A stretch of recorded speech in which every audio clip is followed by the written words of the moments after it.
शहरिया सब की खाली थरिया आओ छोड़ के शहरिया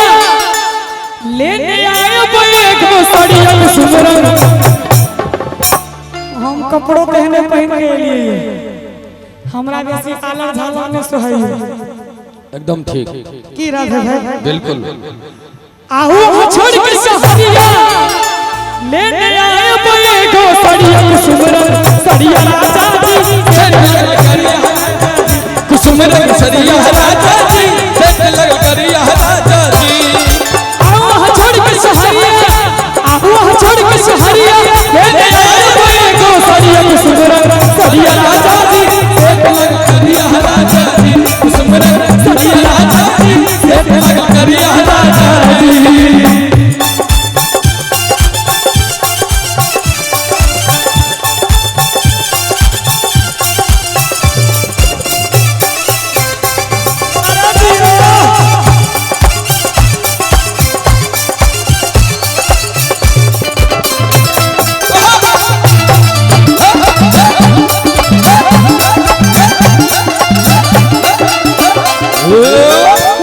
चीज की न बबिया दोस्त अरे यार तुम तो कमाल ही करते जा रहे हो नहीं भेले बीच में यहाँ इधर मैथिली में भोजपुरी के आनंद कोना भेटै छै डांस के भोजपुरी में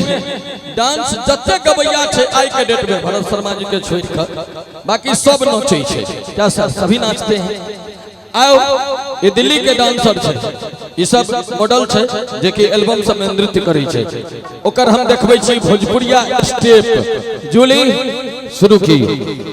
नीक चीज की न बबिया हाय हाय दा जायदा अब दा जायदा एक बार ताली बजा दियो अब दा जायदा नीक चीज की न बबिया भले अब दा जायदा नीक चीज की न बबिया भले लगता मिया नहीं तो वीडियो कॉल करब जाका दुकानियो नीक चीज की न बबिया भले लगता मिया नहीं तो वीडियो कॉल करब जाका दुकानियो राधे पकड़ू नंद करिया खोल के हाथ भर करके गाड़िया को सुमरन सरिया राजा जी सेठ लग करिया राजा जी कुसुमरन सरिया राजा जी सेठ लग करिया राजा जी आओ छोड़ के शहरिया लेने आए बैग सड़िया सुमरन सड़िया राजा जी सेठ लग करिया राजा जी कुसुमरन सरिया राजा जी सेठ लग करिया राजा जी तुम हम पे मरते हो हम तुम पे मरते हैं तुम हम पे मरते हो हम तुम पे मरते हैं हम अपनी मोहब्बत का ऐलान करते हैं तुम हम पे मरते हो हम तुम पे मरते हैं तुम हम पे मरते हो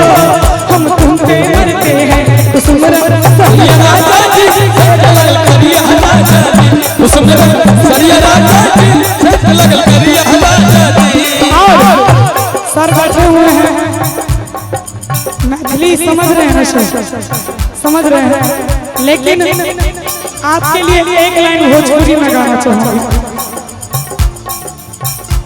जबन बात बसवर को मैं उगोर का करी जबन बात बसवर को मैं उगोर का करी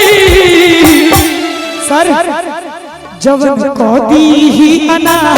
आई जोर का करी जबन को दी ही अना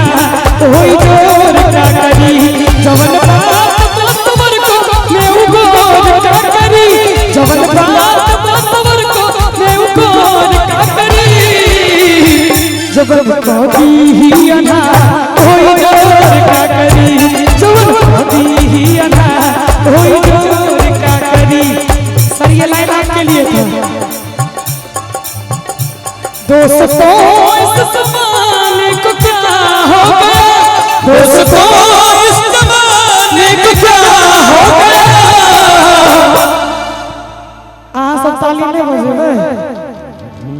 चाचा जी छोरा सब के बीच में हूँ अपना आपके छोरे बुझे छी भूतपूर्व नौजवान के बीच में भूतपूर्व नौजवान एहने टाइम कहल जाय छै जूली सिंह तोड़ के पर्रू बननाई ई सिंह तोड़ के पर्रू दोस्तों इस जमाने को क्या हो गया क्या हो गया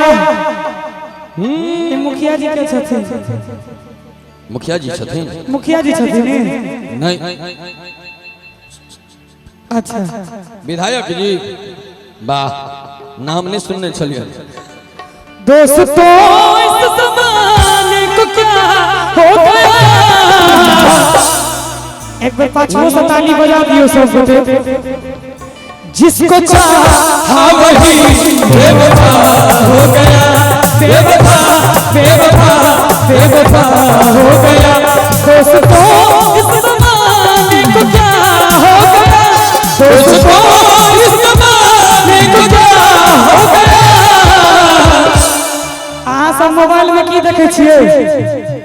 बिजनेस देखे छियै मोबाइल में बिजनेस चल रहले बिजनेस एता ठार शीशे में दिखाई दैया